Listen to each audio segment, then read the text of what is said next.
Welcome to the Burnout Expert Podcast, episode 9. We are going to be diving into the very first steps for beating burnout when you are trying to regain control at the very, very beginning. Now, this episode is coming about because I've been interviewed on quite a few other podcasts recently, and most of them have asked me what are my top tips that I can give their audience that they can actually start right now in order to start getting out of burnout. And there are two tools that I always talk about. I do not stray from these two tools because they are the foundation of what it is that I teach. If you have listened to my past episodes, you know that there are so many things that get you into burnout. And what that is for you is individual. It may be physically pushing yourself too much. It might be your sleep. It might be gut issues. It might be hormones. It might be toxins.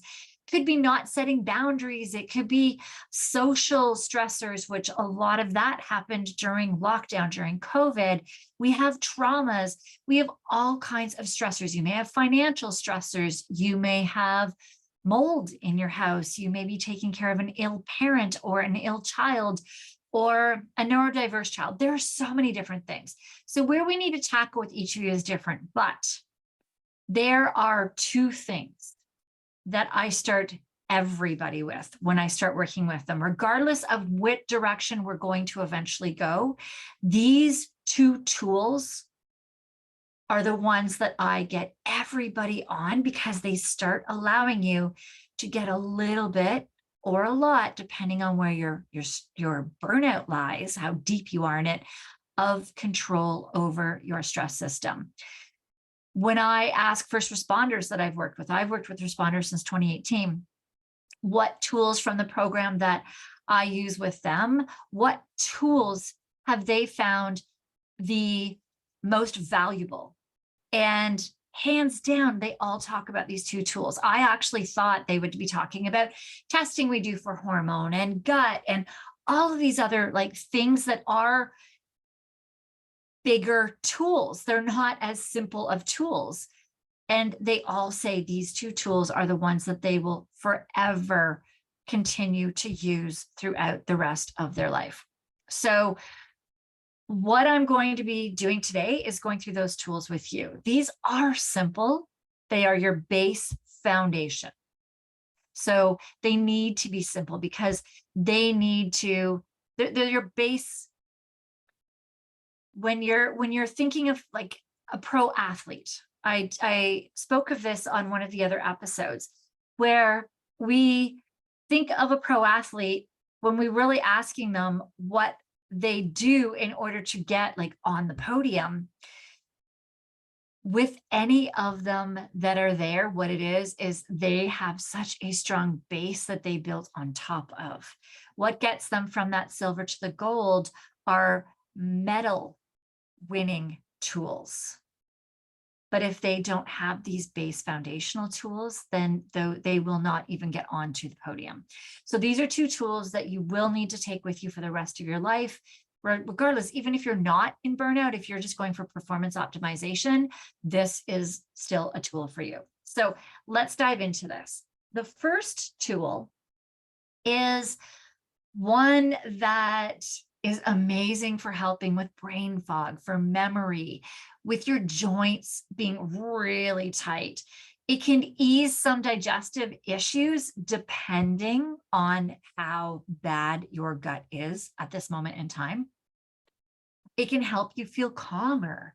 It just allows and more energy and sleep better, which is interesting. And the thing is that what it is making sure that your body is hydrated. The sad truth is that most of us are dehydrated. Our bodies are made up of 60% water. So if we stop and think about that for a second, our bodies are 60% water. So 60% of you is water. That's what goes into your muscles, into your cells, into your organs, into your bloodstream. 60% water. And the first place, as soon as you start becoming dehydrated, the first place that your body decreases the amount of water that is getting to your body is your brain. Isn't that crazy? So you get foggier. You don't think as well. Your memory decreases. You become more stressed and more moody. And it's just, it then eventually, and it does start coming where your joints even start aching because it starts decreasing from your joints. It keeps the water in your muscles the longest, because when you need to fight or flee, you need the water in your muscles. And so it takes it from the brain, and then it takes it from like your organs and your colon and your joints next. We as humans that have evolved, we have turned off our thirst signal that many of you may not even realize you're thirsty. When you are, you may be thinking they're hunger cues, or maybe ignoring it altogether. And the thing is that if we stop and look at the top 25% of prescription drugs, of the symptoms that the top prescription drugs help with, they are very, very similar to the top symptoms of dehydration. Now, does this mean that every single person who is on a prescription drug is dehydrated, or that the reason they're having all of those symptoms is dehydration? No, absolutely not. And I am not at all condoning you to go off of any prescription medications that you are on without your doctor's guidance. But I find it very fascinating that doctors will first offer a pill before they start talking to you about hydrating yourself. So it's very, very important to start diving in and taking that off the table. If we can take that dehydration off of the table, and we can start improving your moods, improving some of your digestion, your colon movement, improving your joints, and actually like moods. So we even have depression, anxiety can decrease depending on the cause. It can decrease when you increase your water consumption. Brain fog, memory, all of these things are linked to dehydration. So if we add this one tool that is so simple, and it honestly has blown so many of my first responders away when they start drinking water, as to how less stressed they feel. When that stress is not on their body, they feel it, which says a lot. So this isn't to say that you don't need your prescriptions that you're on or anything, but before you maybe start a new prescription, why not check and see where your hydration levels are? Try to hyperhydrate for a little while. And I'm not going to say hyperhydrate. I don't actually like that word. One of my coaches does use that word a lot. And I think that we still have to be cautious with overhydrating ourselves. And it's not realistic to go crazy with water all the time. So giving your body what you can realistically give it on a regular basis. Now, you may be sitting there and saying, well, I can't chug water. And many people can't at the start of this, because when you have been ignoring your thirst signal, when you haven't been chugging water for so long, those have decreased in their sensitivity and ability in your body. So you have to bring those back into play. When I first started, I could not sip like 8 ounces or 1 cup of water. I could not chug it at all. Now I can down 24 ounces of water bottle, which is 3 cups of water. And I can down that in one go.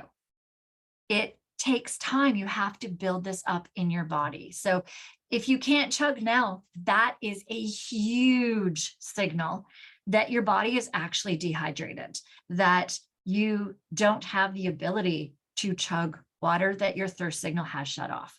Now, you may also be worried if you have to pee more often. So you can take electrolytes. Definitely highly recommend electrolytes. We drop sometimes Himalayan salt rocks, so the pink salt rocks, Celtic Himalayan salt, the pink ones. My husband always carries some in his duty bag. We drop those in our water bottles, and that will help to absorb the water as well. They have 23 or 28. I should know this, 23 or 28 minerals. I think it's 28 minerals that your stress system needs in order to function. So you're actually feeding your stress system with it as well and pulling that water into your system. Now you still are going to have to pee more often because you are drinking more water. So if you're in a job like police officers, please give the females some grace. If you are a male officer, please offer to hold your partner's belt and tell them that you understand how important hydration is, and you will hold their belt every single time they have to go to the bathroom without question. If you're somebody on a job as well that may not be able to get to a bathroom, what you can do is as soon as you wake up, I still encourage actually everybody to do this anyways. As soon as you wake up or before you go to bed, put a bottle of water or a glass of water on either your kitchen counter, your bedside table, somewhere where you're going to be like first thing in the morning. And as soon as you wake up, try to chug. So you'll get like 24 ounces once you're able to chug as soon as you wake up, and you lose a lot of water in your sleep through your breathing. So you will be able to have it then, and then an hour later or so, chug again. That way that by the time you have gone to work, you've had 2 water bottles, 50 ounces, which for most of us is about half of our daily requirement of water. Then you can sip a bottle during your shift, during your workday. And as soon as your workday is done, chug another bottle, and you will have gotten 100 ounces in, which is about average for most people for a day. With average heats, during heat, during sports, during more physical exertion, you definitely need more. That is the average that we say should be doable on a regular basis. And if you don't like water, you can flavor it. There are those soda machines, just don't add the flavorings in it, just to bubbly the water. You can add fruits and vegetables and vegetables such as like sometimes cucumbers can be added in, but like a lot of fruits, a lot of berries and citrus fruits can be added into your water to flavor it. You can use tea. Mint tea is great. Add some ginger into your water, ginger, mint, different flavors into it, absolutely, in order to flavor your water. So definitely, if you don't like water, if you have to pee more often, or if you can't chug, there's ways that you can still get water in. Keep in mind as well that every time you drink coffee, every cup of coffee, you pee out a cup of water. So you need to replace that as well. So the solution, as we've talked about, is drinking water. So one thing that is very helpful for my clients is to go onto your phone and download a water tracking app. There are tons. Android, Apple, it doesn't matter. There's tons of them. Pick one with a lot of really good high reviews and try it. See how you like it. Once in a while, I'll randomly just choose different ones, and some of them drain my battery and some of them are perfectly fine. So if you find that your battery is draining, definitely just delete that one and try another. It will ask you your height and your weight to kind of give you an idea of where you're at or where your body should be at. And I wouldn't necessarily do that to start. What I would do is I would just I'd plug it in, but I'd leave it be, and I'd start tracking my water for a few days and see where I'm at. Just where are you at? And then increase it a little bit. Because if you increase it a lot to what the app says, if you're not drinking that much, it's going to be so hard. And it's just going to be challenging. And we want this habit to last you a lifetime. So build yourself up slowly to the number that it says for your weight and height, or just do it as an average 100. 100 is good. If you can do consistently 100 almost most days, that's great. So absolutely stick with that. So if you don't focus on hydration, if you continue to stay dehydrated, your brain will be foggy. You will be moodier. Your joints are going to ache. And one thing as well is if you have so much stress on your body because of dehydration, it might give us some false areas that we need to start working on things with you. So if you can get yourself hydrated first,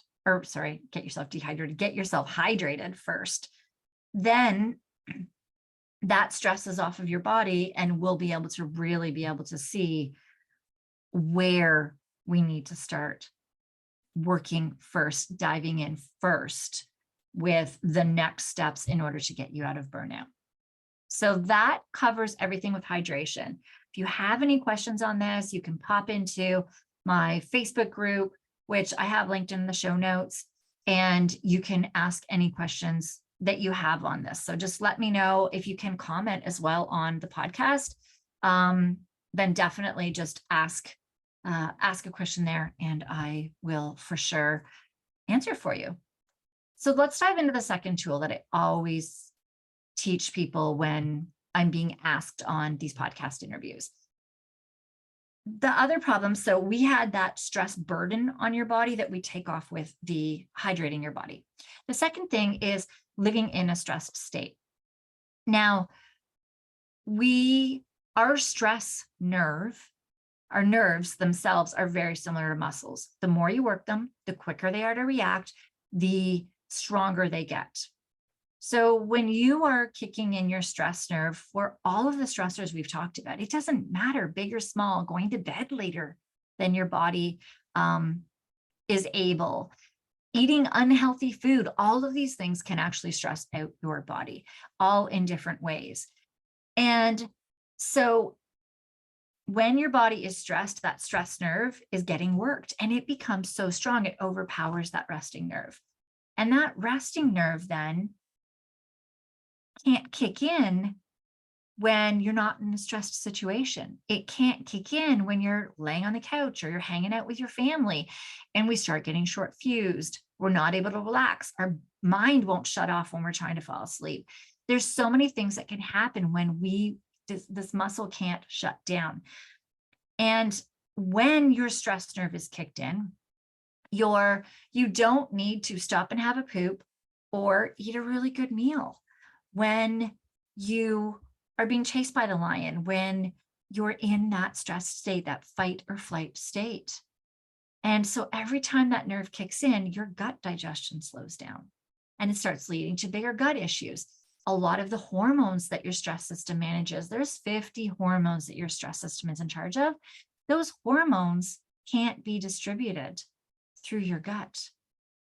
And 90% of your serotonin is actually produced in your gut. Serotonin is the synthetic serotonin is what is found in anxiety and depression medication. Serotonin is your happy, feel good. I'm socially engaged with people. I love life hormone. And 90% of that comes from your gut. Every time this stress nerve is overpowering your resting nerve, it's slowing down your gut and decreasing its ability to get serotonin out, which explains why so many people are on anti-anxiety and antidepressants. They're synthetic serotonin. And so it's really important for us to make sure that this nerve your resting nerve is not being overpowered by your stress nerve. We don't want you in a hypervigilant state where you're on alert all the time, where everything seems like a fire and everything's frustrating you. And so the first thing that we do is we start switching your breathing from mouth to nose. Now, this is simple. This is basic. You may have heard of other breathing techniques and all of that, and they are there. But if we think of this analogy of these base foundational tools need to be in place. If you don't start building, if they're not in place and they're not solid, before you start adding other things on top of it, then you don't get on the podium. So we want you on the podium. So there are definitely other breathing techniques. I teach a lot of them to my clients. We do a lot of dysfunctional breathing, carbon dioxide tolerance, all kinds of stuff that are the advanced breathing trainings in order to train that resting nerve. But if we think of this like a gym as well, if you're going to the gym 1 hour, 3 to 5 times a week. That's 3 to 5 hours a week. You are still not going to reach your goals if you want to get in better shape, if you want to lose weight, if the other hours, so think of it, that would be 23 hours times the 5 days and 24 hours for the other 2 days. If you are pretty much just sitting down like a sloth, eating crap, and not having any good habits. So we need to make sure that what you are doing 24 hours a day is in the best interest for that nervous system before we start adding in these breathing techniques, which you will do for 5 minutes, 7 days a week. Could be 20 minutes, 7 days a week. It really depends on you. We dive into that and figure it out. I love using the Whoop data to figure out what is best for you. Some people it's 20, some people it's 5. It is very individual. So before we dive into those advanced techniques, we need to make sure that you are breathing through your nose as often as possible. Why? What does this have to do with your nervous system? Well, when you are being chased by a lion or chased by a bear, you're in that fight or flight state, your stress nerves kicked in, you breathe through your mouth. You breathe through your mouth, and there is a branch of your resting nerve that actually shuts off, that relaxes your tongue and opens up your throat to allow more air in through your breath, to really get that air in while you're being chased by the lion. And when you're breathing through your nose, there is a part of the resting nerve that actually rubs right up against your sinuses. And when you're breathing through your nose too, you're really getting into that vagus nerve. It's your resting nerve that kicks in when you breathe through your nose. So you touch it when you're going through your sinuses. And then when you fill your belly with air. So this resting nerve is called the wandering nerve. It's actually all of your body, but we have the most number of nerves around your diaphragm where it's filling with air. And those nerves around your diaphragm are unmyelinated. So if we think of a wire without the rubber coating, that means that copper piece in the middle, it's really, really susceptible to electricity, to the energy current that's coming out, but it's also more susceptible to damage.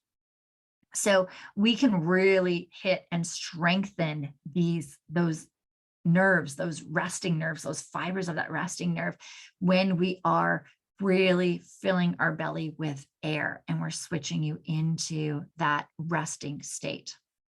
So this will switch you into a resting state at the same time as it's doing reps like you would be in a gym for your muscles. It's doing reps on the resting nerve.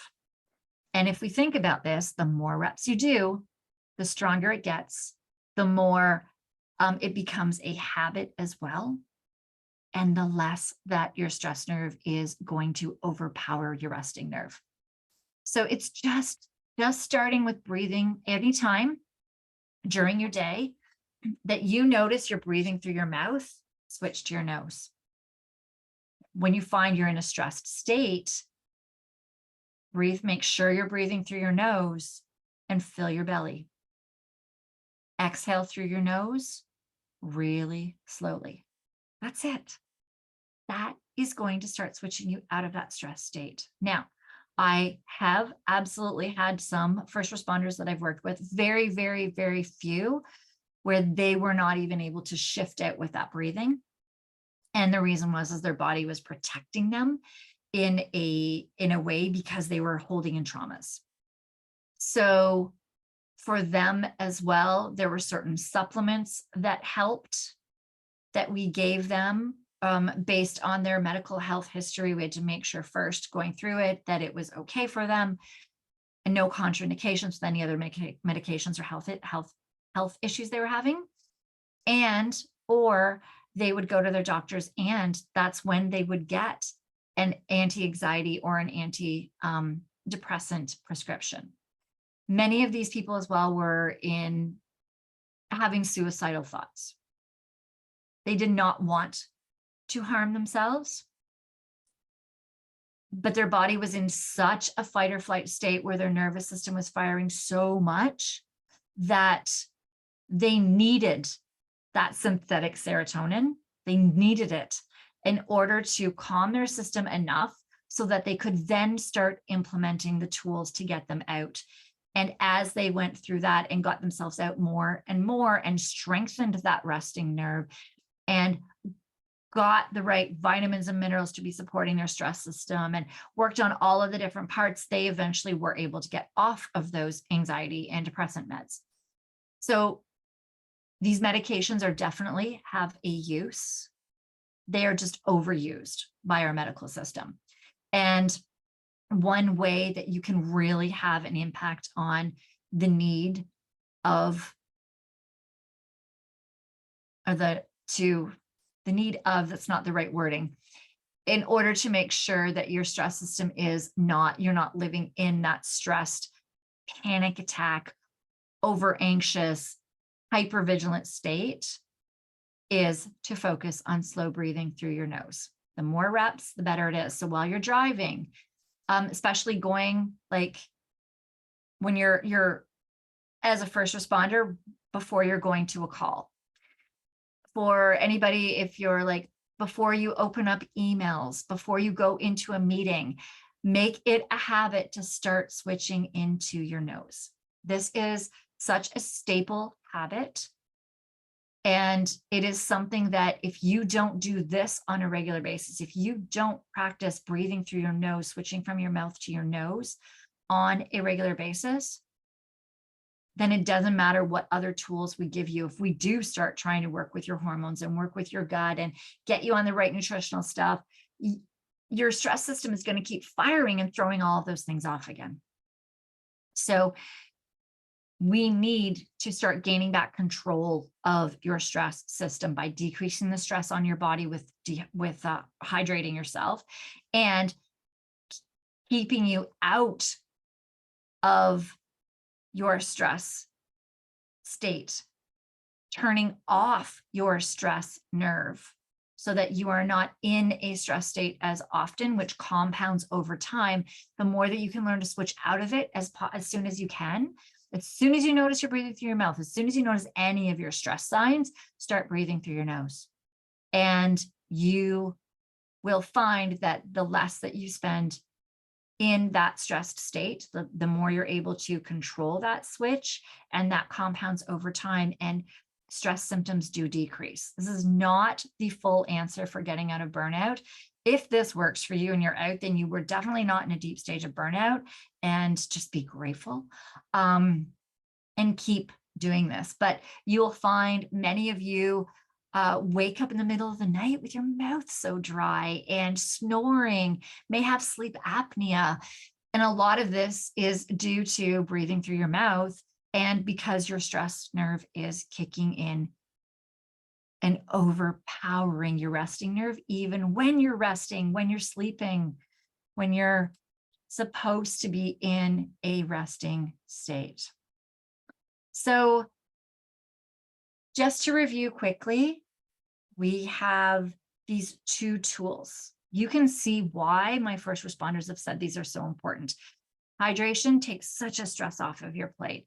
Shoot, the symptoms of dehydration are the top symptoms of prescriptions. We have even skin irritations, gut issues, depression, anxiety, brain fog, moodiness, cognitive issues, sleeping, hormonal issues, all kinds of things are the same symptoms as the top 25 prescriptions and hydration. And so taking that stress off with hydrating yourself, as well as decreasing how often you're living in a stress nerve, being able to control that switch decreases how often you're in a stress state, which compounds over time and allows us to then start diving in and doing the deep work. Now, keep in mind, habits are messy. You may do phenomenal with one or both of these. I would not start both at the same time. Starting two habits is really hard. Starting one habit is hard enough. So if you go back to our episode, a couple of episodes ago, I believe it was episode 7, that I dove into habits and how they are not easy. You contemplate them. Once you even get starting them, you realize that you need to tweak and adjust some things. You maybe make some adjustments, then you forget about it for a while, and then you come back to it. It is messy. And that's why I said the app, we do find with responders that it helps for a while, and then you fall off of it. You decide, hey, I don't need the app anymore. And you may not for a while. And then the weather may change. It might get colder. I find I drink less water when it's colder out. And you may find that just life stages might happen, or you just might have forgot. So these are 2 habits that you will need to work on for the rest of your life: breathing through your nose and hydrating yourself. So give yourself grace, set your expectations realistic, keep them simple. Don't add any fancy breathing techniques now. Just focus on the nose. Nose in slowly, nose out anytime that you realize you're breathing through your mouth, all during the day. And only drink the amount of water that you can consistently.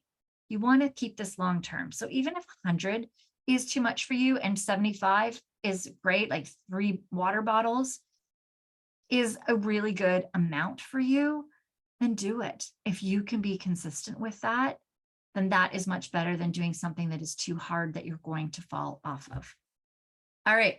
So now you understand why these are the top 2 tips that I do always talk about when I am interviewed on other podcast episodes, and I'm sharing them with you. All right. Exciting news we do have is that my website is ready for the Burnout Expert Podcast. That is burnoutexpert.ca. I have that in the show notes. I do have my first responder website out as well, which is 911lifestyle.com. That one's been around since 2018. I do have that Facebook page, which I mentioned, which is where you can come and ask me questions. And on my website as well, you can now join my mailing list, so you can get emails from me during the week, recaps on what the next podcasts are coming up. You can be invited to come to some live calls where I can dive into any questions that you do have. If you have a Whoop or an Oura Ring or another chakra, we can dive into those if you can share it with me, or any other questions on anything that we do have. We are starting a new not a new format, but I'm starting to do some interviews with people who are in deep burnout. Those are coming up. I have a lot of them booked and starting to record them. So I'm excited to get those out to you, so you can see all of the different things that people experience when they're in burnout and all of the ways that they get out. Because as we said, there is not one solution. That is it for today's episode. If you have any questions, definitely go to burnoutexpert.ca, sign up for my mailing list, or email me and I will answer them for you. I'll see you in the next episode.